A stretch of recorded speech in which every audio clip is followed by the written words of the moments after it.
નમસ્કાર મિત્રો, આજના તાજેતર વ્લોગ વિડીયોની અંદર તમારા બધાનું સ્વાગત કરું છું।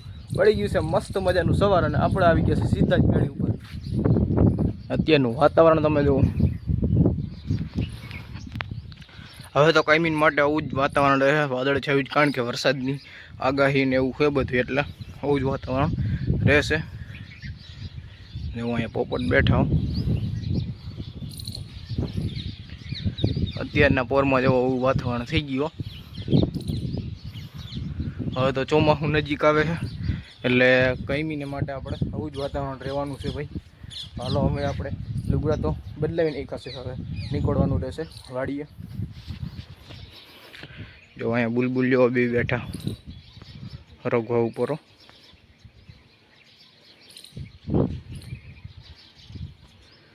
તો હાલો હવે આપણે નીકળી જઈશું સીધા વાડી બાજુ। પહોંચી ગયા છે આપણે વાડીએ, અને વાડીએ આપણે તમને આપણી મગફળી બતાવી કે કેવી થઈ છે મગફળી। તો આ છે આપણે મગફળીનું વાવેતર, જો મગફળી સરસ મજાની ઉગી ગયો। 24 મગફળી છે આપણે, અને 2 તારીખનું વાવેતર કરેલું હતું। આજે 17 તારીખ થઈ છે, તો 2 તારીખે વાવ્યું હતું આપણે, એટલે 2, 3, 4, 5, 6, 7, 8, 9, 10, 11, 12, 13, 14, 15, 16, 17, 15 ને 16 દિવસની મગફળી થઈ છે, અને મસ્તની મગફળી છે હાઈ ક્લાસ। વાડીએથી સીધા થઈને આપણે આવી ગયા હતા સીધા જ ઉપલેટા। જો ગાડી અહીંયા મૂકી દીધી, અને ઉપલેટાની તમે બજાર તો તમે જુઓ। અત્યારે ઉપલેટામાં આપણે આવ્યા છીએ, થોડુંક કામ છે એટલે, તો હાલો ઉપલેટા કામ પતાવીને પછી નીકળી જશું।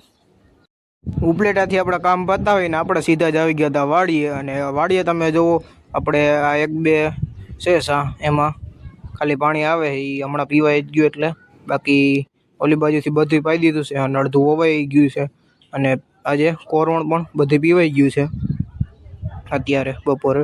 અને ભાવિનભાઈ જુઓ અત્યારે જાય છે મોટર બંધ કરવા। પાણી આપણે વરાઈ ગયું હતું કમ્પ્લીટ, એટલે પછી આપણે આવી ગયા હતા સીધા મહિલાભાઈનો ને એનો કપાસ જોવા।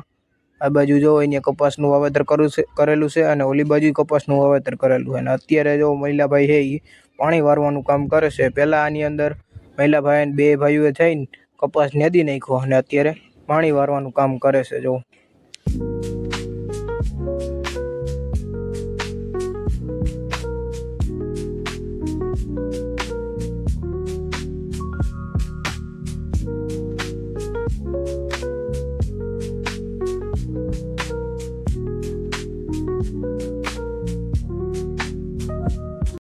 થઈ ગયો તો અત્યારે રોંઢાનો સમય, એટલે આપણે સીધા બેસી ગયા હતા ચા નાસ્તો કરવા। અને ચા છે, અને ભેગી ભાખરવડી છે, અને ભેગા ગાંઠિયા છે। તો હાલો બધાય તમે ચા પાણી પીવા અને નાસ્તો કરવા, આપણે તો કરવા માંડ્યા ભાઈ। ત્યાર પછી આપણે બનાવી નાખ્યો તો મુખવાસ, અને આ છે મુખવાસ કેરીની ગોટલીની અંદર જે નીકળે છે એનો મુખવાસ આપણે બનાવ્યો છે, અને બધે બનાવતા જાય છે। તો હાલો આપણે ટેસ્ટ કરી અને કઈ કે કેવોક છે કેરીની ગોટલીનો મસ્તનો છે મુખવાસ। હાલો તમે બધે ખાવા। થઈ ગયો છે અત્યારે સાંજનો સમય, અને આપણે આવી ગયા છીએ સીધા જ મેળી ઉપર। મેળી ઉપર એને મસ્તનો ઠંડો પવન વાય છે, આપણે અત્યારે બેઠા અહીંયા એવો કેમ, બાકી સરસ મજાનો પવન વાયો, અને વાતાવરણ જોવો અત્યારે કેવું થઈ ગયું જો સાંજનો સમય। એવો ભાઈ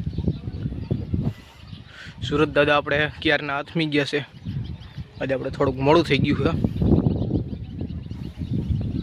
છે જો। બાકી નદી ઓલમોસ્ટ આપણે કેટલી ખાલી થઈ ગઈ છે, આ બાજુ જો ખાલી થઈ ગઈ છે, ત્યાર પછી અહીંયા થઈ ગઈ, અહીંયા થઈ ગઈ, જો અહીંયા થઈ ગઈ, એવી રીતના કેટલાય ઠેકાણે નદી ખાલી થઈ ગઈ છે। આપણે ઓલી બાજુની હજી આખી નદી ભરી છે પૂરેપૂરી હજી। મેળી ઉપરનું વાતાવરણ કંઈક અલગ જ હોય, અને ગામડાનું વાતાવરણ એટલે ઘટે નહીં એવું હોય વાતાવરણ ભાઈ। અને મગફળીમાં પાણી પીવાઈ ગયું છે, બીજી ખેતરમાં આપણે મગફળી વાવી હતી એમાં પાણી પીવાઈ ગયું છે, તથા અડધું ખેતર હજી આપણે નહોતું વાવ્યું એમાંય આપણે કોરવણમાં પાણી પીવાઈ ગયું છે કમ્પ્લીટ આજે। એટલે હવે વાવવાની ઉપાધિ હવે વાવી દઈએ, એટલે અડધા ખેતરમાં તો વવાઈ ગયું હોય, અડધામાં બાકી છે, એટલે અડધામાં વવાઈ જાય એટલે થઈ જાય રેડી કમ્પ્લીટ। અને પછી વરસાદ પડે એટલે એડા વાવવાના ઓલા ઉપલા પડામાં, તો બસ આજના વ્લોગ વિડીયોની અંદર એટલું જ હતું. જો તમને સારું લાગ્યું હોય તો વિડીયોને લાઇક કરી નાખજો અને જો ચેનલમાં નવા હોય તમે તો ચેનલને સબસ્ક્રાઈબ કરી નાખજો. હાલો આપણે મળીશું કાલે નવા વ્લોગ વિડીયોમાં. ત્યાં સુધી જય જવાન જય કિસાન.